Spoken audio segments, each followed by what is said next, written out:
Welcome to the Get Fit Guys, quick and dirty tips to get moving and shape up. My name is Brock Armstrong and I am the Get Fit Guy. When you squat with your heels firmly on the ground and your back nice and straight, you will feel your hamstrings, your quads, your Achilles tendon, your lower back, and your groin gently release all the tension of being a member of today's chair-sitting, heel-wearing society.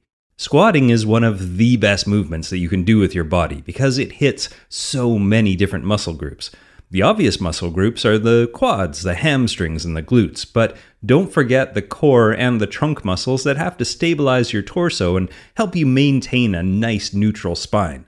Now, according to a study called Muscle Activation in Loaded Free Barbell Squat, the mighty squat is a complicated movement that allows all of your body parts to work together and grow stronger as a single unit. When compared to something like a single-arm bicep curl, the squat makes a much more significant impact on your body and can increase a greater variety of performance parameters. And you don't even have to do a weighted squat to see these benefits either. By simply getting down into a squat position, you can stay loose and mobile, as well as undo some of the mobility and strength issues that we see from sitting in chairs the majority of the day. So, don't get scared off thinking this entire podcast is going to be all about squatting, the exercise kind that's often characterized by a large man with an enormous barbell across his back. I actually hesitate to call squatting an exercise at all, unless, of course, you are that large man with the enormous barbell across your back. But aside from that, the squat and simply squatting can be as natural as taking a seat. And I'm not kidding about that. The vast majority of the world engages in squatting as a way of picking stuff up off the floor, or going to the bathroom, or eating a meal, drinking tea, or just chatting with friends. For them, and you, should you accept this challenge, squatting is an extremely basic act.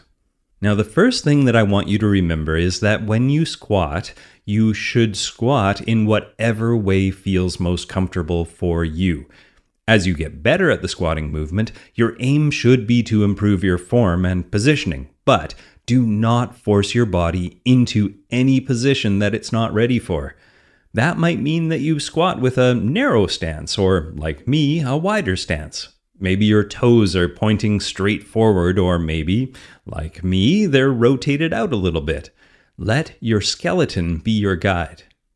Now, the second thing I want you to remember is to focus on your range of motion, rather than immediately trying to squat with a big heavy load. As long as you can maintain good form and don't have to fudge it just to get yourself lower, squatting deeper with a lighter barbell, kettlebell, or nothing at all is actually better for you. It also produces greater muscular and tendon adaptations than when your squat is shallow but with a huge heavy plate on a barbell. Now, although weighted squats will make you strong, it's not the only way to do it. A Japanese study actually looked at the effects of body mass-based squat training, and they found that an 8-week program that had its participants do 100 bodyweight squats each day increased things like lean mass, vertical jump, and knee muscle strength, while also lowering the participants' body fat percentage. Now next, unless you're a power lifter preparing for competition, a study on wearing knee wraps suggests that wearing any type of knee brace can actually change the mechanics of the squat. It also alters the targeted musculature and can compromise the integrity of the knee joint. And that is exactly the opposite of what we're aiming for. We want to build you up, not break you down. So I encourage you to avoid using those knee wraps and instead focus on making your body stronger and more stable.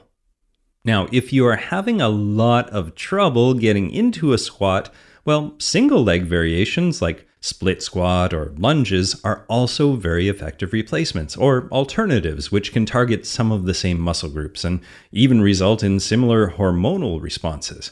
One of the fit folks who I coach experiences knee pain when she squats, but she can do lunges all day long. So while we sort out what's going wrong with her knee, she is seeing some real gains from performing the alternatives. One of the things that I love about body weight exercises like squats, push-ups, and pull-ups is that they are also incredibly energy intensive, which makes them a great tool for driving your heart rate up and getting some metabolic conditioning as well. An article called "Do We Systematically Underestimate the Energetic Costs of Push-ups, Pull-ups, and Squats?" detail how some new studies say that anaerobic exercises actually burn twice as much energy as we had previously thought. Now, this means that for a fellow with a body weight of, say, 80 kilograms, 30 minutes of body weight exercises doesn't actually consume 288 kcal we previously would have calculated.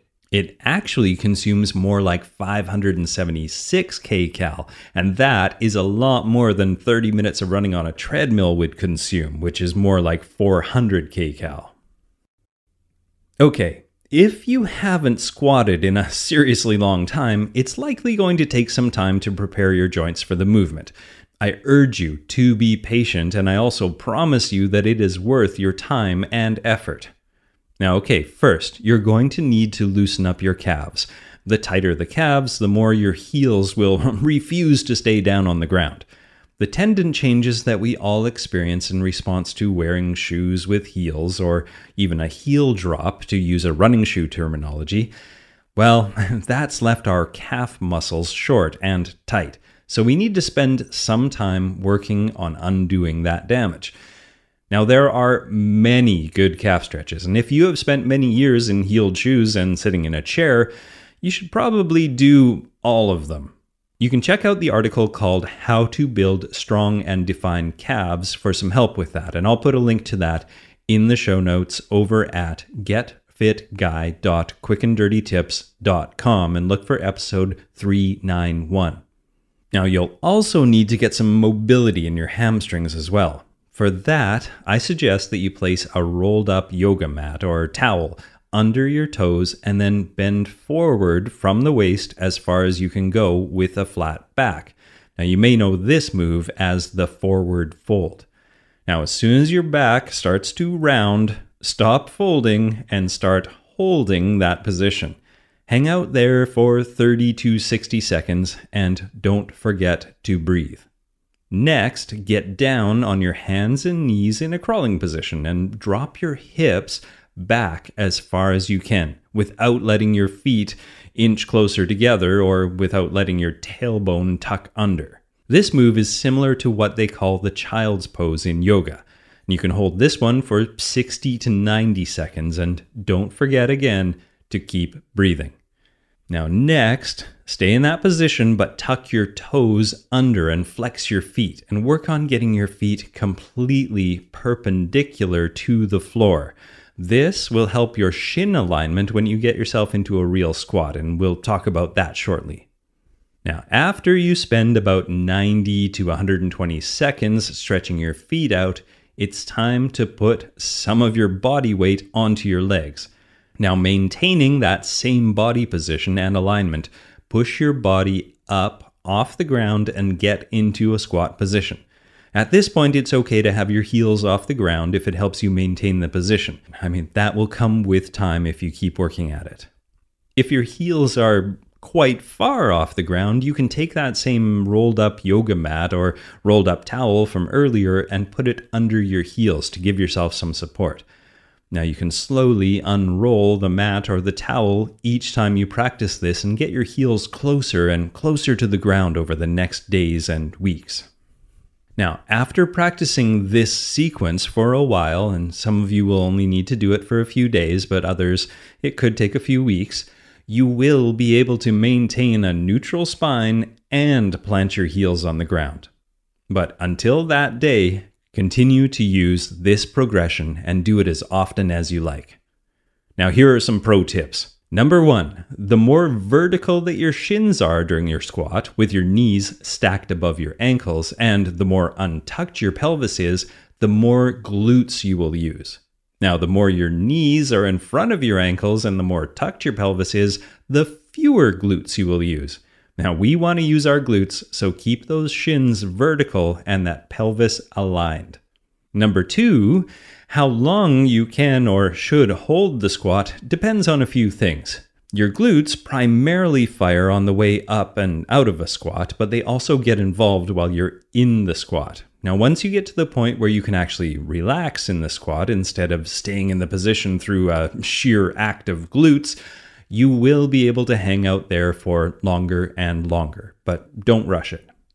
And number 3, how deep you can get into the squat also depends on a few things. Your own personal depth is based on how well you can keep your shin and pelvis in the correct position, like we just talked about. Most of us Westerners who didn't grow up having to squat to use a washroom will find that our range of motion is quite limited. That's cool. Just start with what you've got and work to improve it. All right, after all that, you might be thinking, this sounds like a lot of work. Why should I bother to squat in the first place? Well, I will tell you. First, squatting improves core stability. When you squat, your extensor muscles, your lateral and straight abdominal muscles, as well as your lower back muscles, provide the stability to keep your body in a straight position. Squats not only increase the strength in your legs and your glutes, but they also give you a core workout too. Using a functional movement like squats is an important part of developing a strong and stable core and torso. Now next, squatting improves your running. And who doesn't want to run better? There are a ton, and I do mean a ton, of studies that confirm the stronger your squat is, the faster you can run. Research also shows that by increasing the weight of an athlete's squat during the season directly translates to faster sprint speeds. It's likely that the increased force production that we see from an increased squat performance contributes to the improved sprint performance as well. But it doesn't just stop there. Squatting also improves your jumping. There's no surprise here that training your body to quickly and adeptly do the simple movement of standing up from a squatting position can also improve your ability to jump. Even if you wouldn't take the time to jump from a deep squat during something like a basketball game, training the deep squat and using your full range of motion has been shown to improve your vertical leap more than even just regular squatting. Squatting also improves your endurance. I've heard the concern from many endurance athletes that squatting, along with other forms of resistance training, will make them bulky and therefore slow them down. Well, once again, and I find myself saying this a lot about the bulking up notion, this simply isn't true. When runners include resistance training in their running regimen, marathoners actually improve their running economy. In cyclists, even though their quads do plenty of work already, endurance cyclists improve their efficiency when they include weighted hip flexion strength training in their program.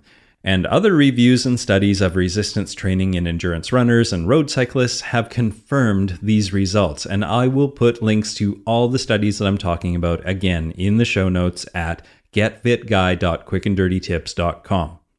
And finally, squatting improves your bones.